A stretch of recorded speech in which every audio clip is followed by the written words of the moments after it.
타점을 쳤고요. 두 자릿수 홈런을 기록을 했습니다. 그렇다 보니 당연히 빌리벤 단장이 얘기했던 것처럼 좀 강공으로 가는 그러한 트렌드가 많이 있었고요. 마지막으로 제가 버트 후튼 코치와 예전에 이 대화를 나눈 적이 있었는데요. 버트 후튼 코치는 박찬호 선수가 맨 처음에 메이저리그 갔었을 때 그 스승이나 마찬가지였었거든요. 한국 야구에 대해서 물어보는데 이렇게 번트에 대해서 물어보더라고요. 번트가 메이저리그에 비해서 상당히 많이 이용이 된다라고 얘기를 하니까는 웃으면서 한때 메이저리그도 마찬가지였다. 그리고 야구는 트렌드가 있고 메이저리그가 지금 번트를 많이 되지 않고 있지만 또 언젠가는 그게 바뀔 수도 있다. 그렇게 말씀을 해주시더라고요. 그래서 야구는 여러분 아시겠지만 잘 모르는 것 같고 정답도 없는 것 같고 근데 현재 메이저리그에서 트렌드는 별로 번트를 좋아하는 것 같지 않습니다. 네, 여기까지. 이 나라 야구와 미국 야구의 차이점도 있지만 참 이어지는 부분이 바로 일본 야구에서 바라보는 어떤 희생번트에 대한 관점 그런 부분에 대한 설명이 있겠습니다. 시간이 촉박하기 때문에 바로 좀 이어서 좀 진행하도록 하겠습니다. 오시마 히로시 씨가 미리 원고를 보내셨습니다. 이분께서는 프리랜서 스포츠 라이터이자 체육학을 전공한 분이고요.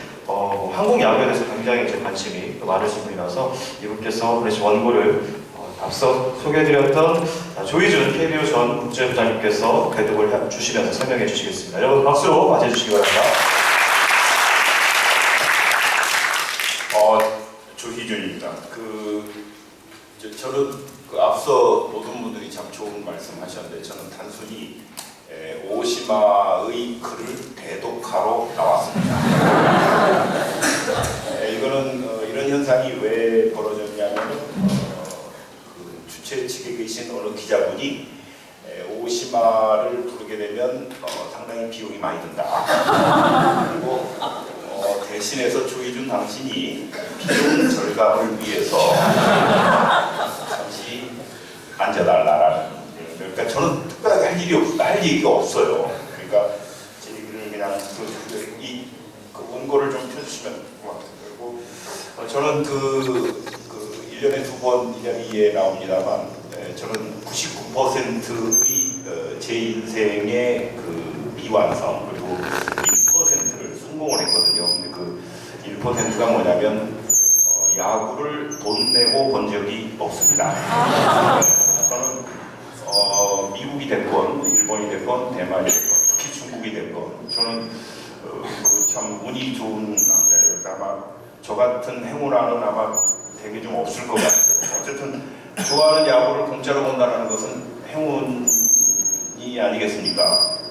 그리고 늘 야구 이야기하는 장소에 가면 저는 주장하는 게 있습니다. 오늘 제가 정말 개인적으로 좋아하는 조동환 선수도 나오셨고 또 언론에 계신 분들 나오셨는데 우리나라의 특징이라고 할까요? 조금 저는 만나면 야구 얘기를 하는 거는 공통점은 다 똑같은데 프로야구 이외의 야구는 안 하더라 라는 것이 좀 저는 야구를 좋아하는 사람의 입장에서 물론 저는 프로야구에 종사했던 사람입니다만 그래서 예를 들어서 한양대나 경희대, 성균관대 이런 야구 명문에 다니는 학생들이 본인 모교의 감독이 누구고 에이스가 누구고 또 우리는 어떤 지금 금년도는 어떤 스케줄로 우리 대학, 우리 모교를 하고 있다 이런 이야기를 하는 사람들을 별로 못 봤어요. 그래서 좀 또 플러스 고등학교, 광주일고등학교, 경북고등학교, 전문고등학교들인데 그런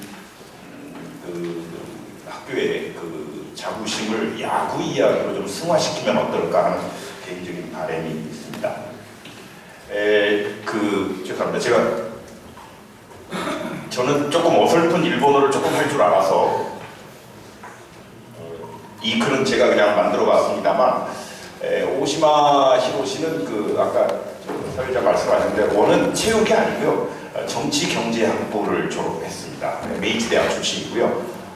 그리고 바로 출판에 연세대학에서 2년 동안 한국어를 공부했고요. 그리고 이 논픽션, 그러니까 체육에 대한 논픽션 작가거든요. 근데 가장 권위 있는 미즈노가 후원하는 스포츠라이터상을 수상했습니다. 상당히 그 실력이 있고요. 그리고 우리나라의 체육, 그다음에 우리나라의 야구에 대해서는 저도 이 사람하고 이야기하면 깜짝깜짝 놀랄 만큼 상당히 실력이 있다. 그래서 이번 그 원고를 부탁했고요.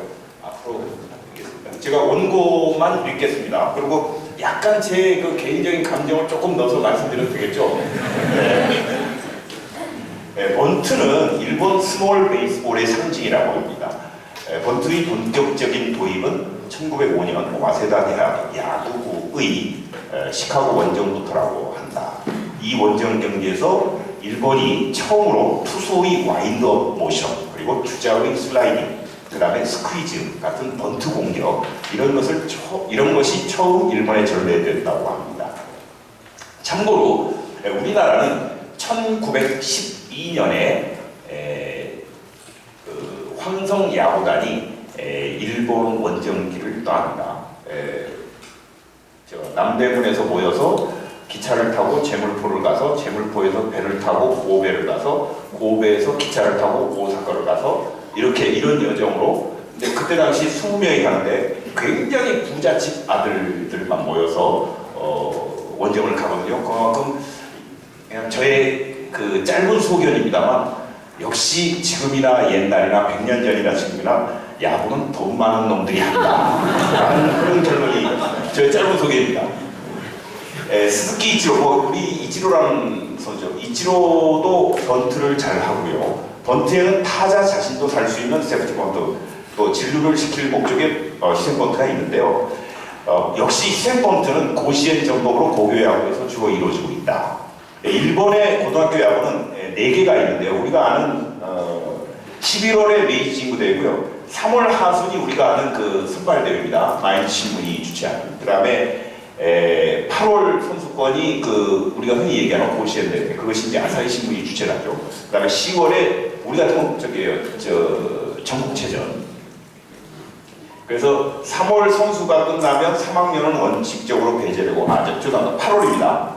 그래서 1, 2학년들이 11월에 하는 축에 그 지구대회의 우승팀이 야쿠르트 홈구장인 진구에서 거행하는 것이 진구대회라고 합니다.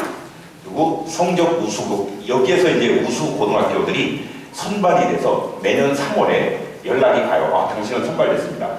그래서 이 대회를 흉내낸 것이 우리나라의 동아일보가 주최한 황금사자기 지구별 초청 대회였습니다. 옛날에는. 그리고 조선일보는 고등학교 야구 선수권 대회고요. 그 흐름이 있습니다. 4개가 있지만 역시 가장 관심 높은 건 고시엔 대회거든요. 그 고시엔 대회는 정말 상당히 많은 연습을 하고 거기에 가서 성적을 거두려는 것이 목적이고요. 이 4,000개의 학교가 참가하는 토너먼트 대회입니다. 그래서 한 번이라도 경기를 지게 되면 탈락을 하니까 그 가혹한 경기를 진행하고 있고, 그다지 장타, 고등학교 선수이기 때문에 장타를 기대할 수 없고, 따라서 득점권에 늘 주자를 두는 것이 정석화되어 있고 그 수단이 번외기 번트다. 과거에 히로시마 상업 고등학교, 마츠야마 상업, 교도의 헤이안, 이 30년 동안 일본 고교야구의 강팀 이미지를 가지고 있는 학교들도 모두 번트를 잘하고 있다. 데이터적으로는 주자를 보내고 아웃 카운트를 늘리는 것보다 강공 쪽이 득점의 확률이 높다는 설도 있다. 반면 기술적으로 미완성인 고교생의 보내기 번트가 효과적이라는 견해 또한 많다. 어쨌든 2사 2루건, 2사 3루건 프로에서는 그다지 영향이 없지만 고등학생들에게는 3루의 주자가 있다는 것이 그만큼 상대에게 부담을 주고 또 디스플레이를 야기시키는 경우가 많다. 그렇지만 번트를 거의 활용하지 않고 전국대회를 우승한 감독이 역대 2명이 있습니다. 그 감독 한 사람은 지금 현재 요미우리 자이언츠 하라 타츠노리의 아버지가 고등학교 감독이었거든요. 하라 미츠부. 그 다음에 번트를 사용하지 않고 70년에 대회를 우승을 시켰어요. 물론 그때는 배트가 나무 배트였습니다. 또 다른 한 사람은 82년에 도쿠시마 이케다 고등학교의 츠다 후미야 감독인데, 이 감독은 74년에 금속 배트가 처음으로 도입이 되거든요. 일본 고등학교 야구가. 물론 지금도 금속 배트입니다. 근데 그때 할 때 그 근육 트레이닝이라든가 그다음에 정신적인 트레이닝을 이 감독이 상당히 주입을 시켰다 해서 번트를 대지 않고 우승을 시켰다. 이 단 한 번의 패배를 허용하면 안 되거든요. 그럼 탈락하기 때문에 보내기 번트가 유효하다는 생각이 변함이 없고 지금도 보내기 번트는 고등학생 야구에서 잘 활용이 되고 있고요. 그리고 보내기 번트는 일본인의 멘탈리티에도 맞다. 자신을 희생하고 주자를 진루시킴으로 인해 그 아웃을 헛되이 하지 마라라는 일체감을 팀에게 전달하는 효과도 있다라는 것이 번트의 견해이고요. 그리고 프로야구에서는 어쨌든 쭉 가다가 65년부터 73년까지 9년 연속 요미우리 자이언츠는 일본 시리즈를 재패합니다. 그 9년 연속 재패한 감독이 가와카미 감독인데요. 이 감독의 그 정설이나 이런 것을 일본 그 야구인들이 많이 따라하고 있거든요. 그래서 그 사람에 대한 이야기를 빼면은 안 된다라는 이야기를 했고요. 또 당시 그 감독 밑에 나가시마와 왕정치가 3번, 4번을 쳤는데요. 그때 이 3번, 4번의 파워 야구도 인상적이었지만 실질적으로는 1번 타자 시바타, 2번 타자 도이 이런 사람들이 무조건 나가거든요. 뭐 어떻게 하든 아까 그 조성환 선수께서 참 좋은 말씀을 해주셨는데 어떤 기회가 되니까 번트라는 그 찬스가 나오지 않았느냐라는 논리는 저도 굉장히 동의를 하고요. 그런 것이 지금까지 이어져 왔다. 그리고 지금 일본 프로야구에서는 번트 전문 선수가 존재한다라는 것을 잊지 않았습니다. 그 미야모토 시냐라고 있고요. 그 참 우리를 괴롭힌 선수예요. 보이지 않는 플레이를 WBC에서 꼭 3루수로 나와서 그 선수들을 이끌어가는 아주 좋은 선수고 지금은 NCK 해설을 하고 있고요. 그 다음에 과거에 가와이, 지우이치 히라노, 그 다음에 지금 현역 이번에 일본 시리즈 챔피언인 소프트뱅크의 이마미야 켄타가 이번 치고 쇼스탑을 유격수죠. 이마미야도 고등학교 때는 유격수를 보면서 150km 정도 속구를 던지는 투수고 타격도 좋았거든요. 근데 프로 가보니까 오 선수들이 너무 나보다 월등히 낫다 해서 모르겠다 어떻게 되는지 지금은 번트의 전문 요원으로 활약하고 있고요. 보내기 번트는 상대에게 아웃 한 개를 헌납하는 행위이고 상대에게 이익을 주는 면이 있는 것도 사실이다. 그러나 병살타가 되는 경우 데미지가 커지고 자기 희생으로 인하여 팀에게 전달되는 플러스 측면 등을 생각하면 일본 야구에서 번트가 중요한 위치를 차지하고 있는 것은 틀림없다라고 마무리를 했습니다. 이 정도면 저 대독 잘했죠?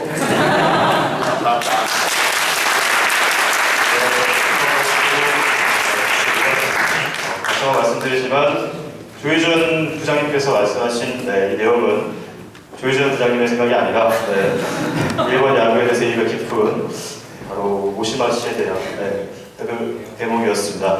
자, 짧게 한 가지만 예를 좀 말씀드리자면요. 얼마 전에 미일 올스타, 메이저리그 올스타와 일본 프로야구 올스타전에 친선 경기 시리즈가 있었습니다.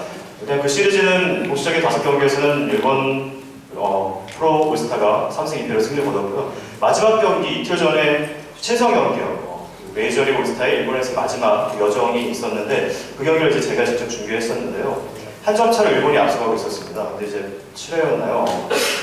무사 1, 2루 상황에서 번트를 내더라고요. 근데 거기서 번트를 실패해서 1사 1루로 바뀌었습니다. 하지만 그 상황에서 다시 한 번 또 희생 번트를 내서 기어코 투아웃 2사문을 만들었습니다. 자, 그리고 1번 타자로 다시 넘어갔는데요. 거기서 적시타가 나오면서 2타점 적시타 그렇게 최종 스코어는 6대4로 일본 프로 올스타 팀이 승리를 거둘 수 있었습니다. 자, 그 경기를 통해서도 좀 미국과 일본의 어떤 그 야구 문화와 생번트에 대한 생각의 차이를 확실히 좀 느낄 수 있지 않았나 싶습니다. 제가 성경을 읽으면 시청률이 많이 안 나와서 많이 설명드렸고요. 자, 이제 토론에 앞서서 마지막으로 소개해드릴 분은 KBO 기록위원을 계신 윤병훈 기록위원장님이십니다. 여러분 박수로 맞아주시기 바랍니다.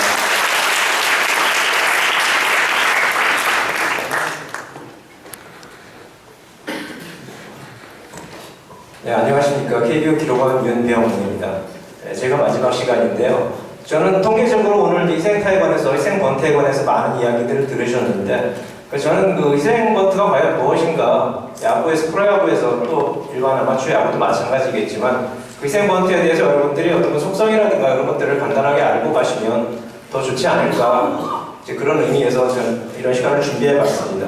오늘 앞 시간에 연속 경기 안타 그 박종호 선수 거 말씀하셨는데 저희 기록원들 입장에서는 마찬가지로 판정을 하는 입장이다 보니까 아무래도 그 선수들의 가장 큰 분쟁이 많이 발생하는 경우는 안타냐 실책이냐 어느 쪽으로 판정을 하느냐 여기에 따라서 굉장히 이제 분쟁이 좀 이제 발생하는 편입니다. 그 박종호 선수의 그 39경기죠. 연속 안타 때 저도 몇 개가 끼어 있었습니다. 그래서 저는 개인적으로 박종호 선수의 37번째 안타인가요?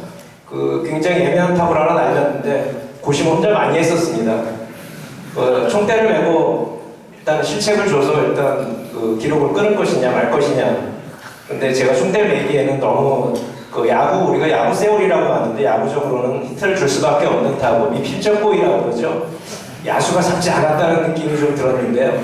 이제 그런 경우도 있었고요. 또 조금 전에 서건창 선수 이야기하셨는데 올해 서건창 선수가 시즌 말미에 200안타가 굉장히 이슈가 돼 있었죠. 또 그게 결정적으로 그 선수의 가치를 높여서 또 시즌 최우 선수까지 수상을 했는데요. 그 마지막에 저는 그 일정이 저희 1년치가 쭉 나와 있는데 어느 팀을 만날지가 이제 정해져 있습니다. 그래서 저는 이제 마지막 경기가 목동 경기였습니다. 제가 이제 들어가야 되는 경기가. 그래서 저는 서건창 선수가 개인적으로 200안타를 달성하고 다른 구장에서 그리고 목동에 오기를 진심으로 바랬었습니다. 왜냐하면 모든 과거가 저한테 걸리면 굉장히 저도 이제 피곤하고 또 행여나 저의 판정이 오판이 될 경우에는 뭐 제가 입은 개인적인 상처도 크겠죠. 참고로 기록은 비디오 판독도 없습니다. 잘못 봤을 때 고칠 수 있는 방법도 없고요. 그랬는데 그 전까지 사직 경기인가요? 계속 봤는데 딱 정확히 맞춰서 199를 쳐갖고 목동으로 오더라고요. 굉장히 좀 이제 긴장도 되고 그날따라 평소 같으면 뭐 순위도 가려진 경기였고 그래서 별 적이 없었을 텐데 그래서 복도에서 서건창 선수를 게임 전에 살짝 지나가면서 만났습니다. 그런다고 이야기를 한 건 아니고요. 또 그 선수도 분명히 기록에 대한 부담을 갖고 있을 것이고 그래서 눈빛으로 확실하게 해달라고 이야기를 했더니 제가 잘 부탁합니다 뭐 이런 눈빛으로 들어갔는데요. 다행히 그날 첫 타석에서 확실하게 2루타를 쳐가지고 또 그게 종반에 나왔으면 계속 9회까지 마음고생이 심했을 텐데 저도 개인적으로 상당히 고마워하고 있습니다. 자, 저희 판정에 이제 이 테라 말고 그 다음 분쟁이 많은 분야가 또 희생타입니다. 희생번트를 인정을 하느냐 마느냐에 따라서 선수의 타율이 왔다 갔다 하기 때문인데요. 뒤에 보시면 이제 규칙적인 의미는 그렇습니다. 그 이제 투아웃에 당연히 안 되고요. 이제 노아웃이나 원아웃 때 이제 번트로 해서 주자를 한 명 진루시키면 이제 희생번트를 주게 돼 있습니다. 자, 규칙적인 의미는 그렇고요. 다음 페이지 보시면은 자, 희생번트 그 우리가 규칙의 역사를 찾아보면 희생번트가 최초로 그 단어가 나오는 경우가 이제 1889년입니다. 그 당시에 희생번트 기록을 인정한다는 이런 그 번역본이 있는데요. 그때는 이제 가로치고 타수에 포함을 시킨다라고 되어 있습니다. 따라서 지금의 의미보다는 그 당시에는 희생번트를 희생이라고 하기보다는 어떤 번트를 공격 수단의 하나로서 번트라는 그 모션을 통해서 공격을 하는 이제 그런 것들을 좀 가리기 위해서 처음에 시작이 된 게 아닌가 하는 저 개인적인 생각을 갖고 있고요. 그 다음에 이제 한 5년 정도 지나서 1994년에 지금의 의미와 상당히 유사한 희생번트 개념이 정립되어 있다고 나와 있습니다. 이제 부산화 일사 때 적용하고요. 또 타수에서 제외해주고 이런 부분들이 이제 3년 뒤에 본격적으로 시행됐다라고 이렇게 이제 부기가 되어 있는데요. 최초의 야구 경기가 열리고 그 규칙이 한 20몇 가지의 규칙이 이제 적용된 경우는 이제 1894년보다 한 50년 전, 1940년대죠. 이제 그 당시에 이루어졌으니까 희생번트의 개념이 어느 정도 정립되기까지는 한 50년 정도가 흘러서 정립이 된 거다라는 것을 저희가 이제 규칙의 역사에서 확인할 수 있었습니다. 자, 다음은 이제 희생번트의 판단 기준입니다. 이 한국 프로야구에서는 이 부분에 이제 상당히 일대 변혁을 한번 이제 겪었는데요. 2002년까지는 그 공식 기록원들이 타자의 희생번트 판단을 할 때 순전히 동작만 가지고 판단을 했었습니다. 쉽게 얘기해서 희생번트라는 건 자신이 희생을 하고 주자를 진루시키고 자신은 아웃될 것을 전제로 하는 번트다라는 생각으로 미리 어떤 그 동작을 하고 있다가 되거나 뭐 이럴 경우에 희생번트를 우리가 인정을 했고 좀 동작이 갑작스럽다거나 지금은 될 상황이 아닌데 좀 동작의 기습성이 보인다. 이럴 경우에는 이제 규칙에도 명문화되어 있지만은 희생번트를 인정하지 않고 그냥 땅볼로 판단을 해서 이제 타수를 부여하고 희생 번트를 인정하지 않아 왔습니다. 근데 이런 부분들이 이제 현장에서 끊임없는 문제 제기가 됐고요. 개인적으로 조정환 선수 시절에 뭐 이런 부분 가지고 저는 운이 좋았는지 그 조정환 선수가 개인적으로 붙인 적은 없었습니다. 또 번트를 워낙 이제 확실하게 되시는 분이니까. 반면에 이제 그때 당시에 LG 트윈스의 유지현 선수 지금 코치하고 있죠. 유지현 선수도 이제 번트를 참 잘 되는 선수였는데요. 재간도 많고. 근데 워낙 잘 되다 보니까 본인은 확실하게 미리 된다라는 모션을 취하지 않고 공이 올 때까지 기다렸다가 갑자기 되는 이제 모션상 그런 거죠. 그게 성공률도 높고 수비 측에서 좀 더 대비를 할 수 있는 시간도 짧고. 근데 이런 부분들을 기록원들이 히트타로 판정을 하지 않았습니다. 그냥 일반 땅볼을 취급을 이제 저희가 판정을 했는데 당연히 어필이 들어오겠죠. 그래서 이제 선수가 어필도 하고 대화도 하고 또 이 자리에 또 그 당시에 LG 트윈스의 코치로 계셨던 또 김영달 우리 코치님도 그 자리에 계셨는데요. 또 코치님께서도 그 당시에 이제 어필을 하셨고 그래서 그런 부분들을 저희 자체적으로도 우리 기록원들끼리 과연 이 부분 어떻게 하면 좋겠느냐. 야구도 저는 변해야 된다고 생각을 합니다. 규칙이 명문화되어 있다고 해서 무조건 과거의 규칙대로만 판정을 할 게 아니라 어떤 야구가 진보하고 진화하고 이런 과정에 있어서는 분명히 기록원도 거기에 대해서 같이 고민을 해야 될 필요가 있다고 생각을 했는데요. 그 당시에 그래서 저희가 이제 기록원들, 구단 기록원들과 저희 공식 기록원들이 모두 모이는 자리가 있습니다. 1년에 한 번씩 하고 있는데요. 12월 초에 합동 세미나를 열면 그 자리에서 꼭 그 현장 기록원들 선수 출신들이 많습니다. 또 그 자리에 코치님들도 한 번씩 초빙을 해서 이제 여러 가지 투타에 관한 그 현장의 목소리를 많이 반영을 하고 또 듣고 있습니다.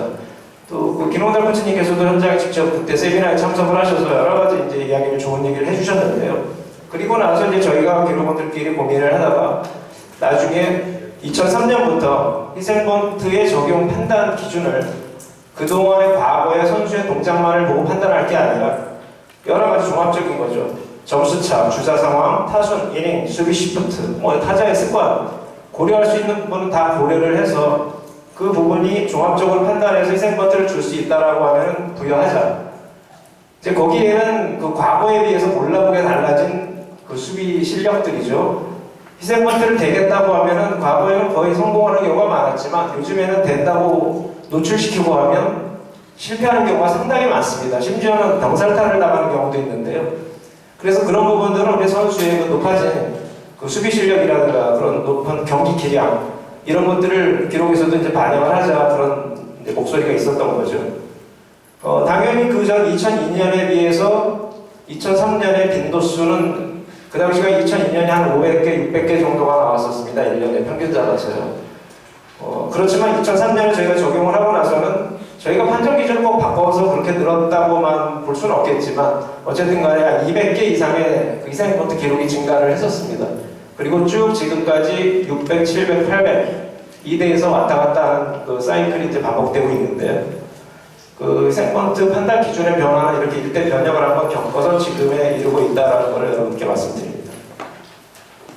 다음은 그 희생번트가 단순히 이제 주자를 하나 보낸다는 이제 그런 차원이 있는데 그 희생번트 하나만 가지고도 이제 몇 시간을 할 만큼 속의 규칙은 사실 상당히 까다롭습니다. 근데 여러분들이 이제 재미삼아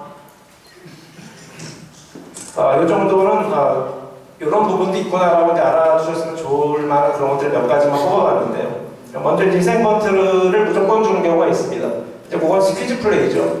스퀴즈 플레이까지 나 번트 된다 그리고 되면은 그걸 성공하기 어렵겠죠. 그러니까 당연히 기습이 생명인 거기 때문에 스퀴즈 플레이 같은 경우는 이제 성공할 경우에 우리가 희생타를 타자한테 부여하고 있습니다.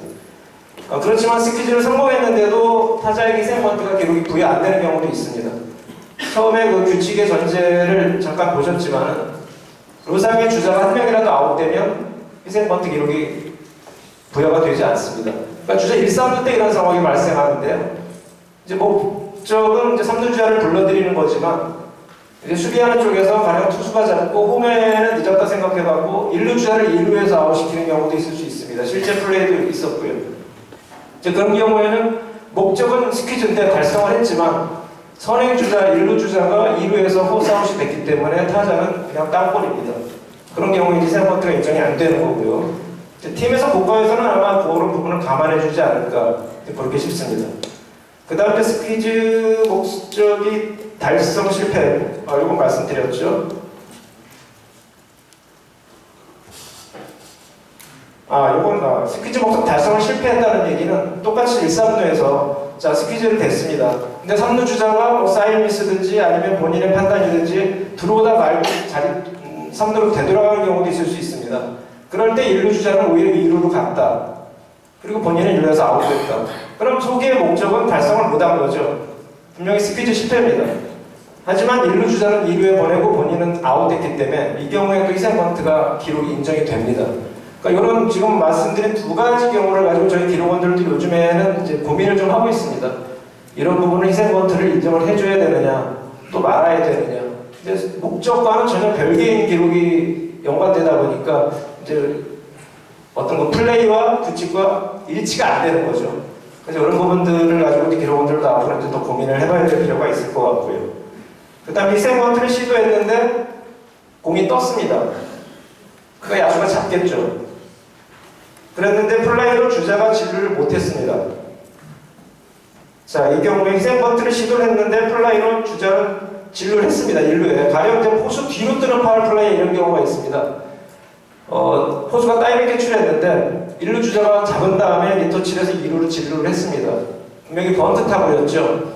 하지만 그 번트 타구 자체가 높이 떠가지고 플라이가 됐기 때문에 번트로 인해서 주자는 분명히 진루를 했지만 본인은 이제 플라이가 잡혔으니까 아웃이 됐겠죠. 하지만 이런 경우엔 희생 번트를 성공하지 못한 게 된다. 왜? 플라이가 됐기 때문에 그렇습니다. 그 다음 희생 번트를 시도했는데 자 플라이로 주자가 득점한 경우가 있습니다. 이것도 마찬가지로 뒤로 떴다고 가정을 했을 때 실제 플레이에도 있었습니다. 이제 백넷 뒤까지 번트를 댔는데 뒤로 플라이가 뜨니까 포수가 전력으로 쫓아가서 이제 잡았습니다. 근데 너무 어렵다 보니까 잡고 나서 나뒹굴 없겠죠. 그 사이를 이용해서 선두주자가 리터치를 해서 홈으로 들어와서 살았습니다. 자, 그런 경우에 타자의 기록은 뭐가 됩니까? 희생 플라이가 됩니다. 왜냐면 결과적으로 잘못되긴 했지만 파울 플라이를 보면 이제 희생 플라이가 인정이 되니까요. 근데 이런 경우가 있을 수 있고요. 근데 잘 아시다시피 6경기 안타가 있을 때 가령 하루에 4번 나와서 전부 희생 번트만 됐다. 그런 경우에는 타수는 제로가 되겠죠. 그러면 그 다음 경기에서 안타 치면 그 기록은 이어집니다. 이날 4타수가 아니라 0타수 무안타지만 중단된 걸 보지 않는다는 얘기죠. 반면에 같은 희생타지만 희생 플라이는 하나라도 끼면 뭐 다 희생 번트만 되고 딱 한 타석만 희생 플라이를 쳤다. 그리고 나서 안타 못 치고 그 다음 경기에서 계속해서 안타를 쳤다 그러면 그건 좀 기록이 살아있지 못합니다. 6경기 안타는 중단이 된 거다. 그러니까 번트와 플라이가 틀린 점은 둘 다 희생타의 범주에 들어가지만 하나는 본인이 멀리 칠 수 있는 부분을 포기를 하고 그 번트라는 동작을 통해서 이제 가까운 데 공을 떨어뜨리는 이제 그런 행위를 하는 것을 우리가 희생으로 보는 거고요. 플라이를 의도적으로 칠 수도 있겠지만 치다 보니까 희생 플라이가 되는 경우가 그런 경우들이 많이 있습니다. 그래서 그거는 타자가 홈런도 낼 수 있는 타구였고 전력으로 쳤다라는 가정하에서 그거는 희생했다고 보질 않는 겁니다. 그래서 연속 경기 안타에서는 희생 플라이는 기록 중단의 요소가 되고 희생 번트는 그 요소가 되지 않는다. 이제 그런 점이 그 두 가지 규칙의 차이가 있다고 이제 말씀드릴 수 있습니다. 자 이제 마지막 페이지 보시면 지금까지 설명했던 그 부분을 이제 간단하게 도표로 된 건데요. 그러니까 득점 확률이라는 것은 이제 득점을 한 점이라도 빼낼 수 있는 확률을 말하는 거고 기대 득점이라고 한다는 것은 그 외에 과연 몇 점까지 기대할 수 있느냐 이제 그런 거죠. 복합적으로 다시 한번 부연 설명을 드리면 앞에 있는 분들이 이제 상당히 자세히 설명해드렸기 때문에요. 자 무사 1루에서 40 이제 하늘색 글씨를 보면은 4, 2분 우리가 나오죠. 약 43%의 이제 그 득점 확률이 이제 기대할 수 있는 겁니다. 근데 반면에 주자 2루를 보내면 41% 정도로 떨어지죠. 기대 득점도 마찬가지입니다. 자, 한 이닝에 0.8점 정도 강공을 했을 경우에 나와날 수 있는데 원아웃에 주자 2루를 보내면 0.7점 정도로 떨어지죠. 이제 반면에 주자 2루에 있을 때 강공을 하면 득점 확률은 63%입니다. 하지만 1, 4, 3루로만 들어오면 67%로 올라가죠. 그건 당연히 홈에서 가까운 위치로 하나 더 이동이 되기 때문에 그 다음에 땅볼이라든가 희생플라이로 득점할 수 있는 이제 그런 확률이죠. 반면에 기대 득점은 역시 떨어집니다. 1.1점 정도죠. 하지만 아웃카운트를 하나 희생하는 순간 다량 득점, 우리가 비기닝이라고 하지만 그 비기닝을 만들 수 있는 확률은 더 낮아지는 거죠. 기대 득점은 1점 정도로 다시 낮아집니다. 그래서 이런 종합적인 부분을 살펴보면 그 번트라는 거는 결국은 그 상황에 따라서 어떤 명분이라든가 정당성 뭐 여러 가지를 복합해서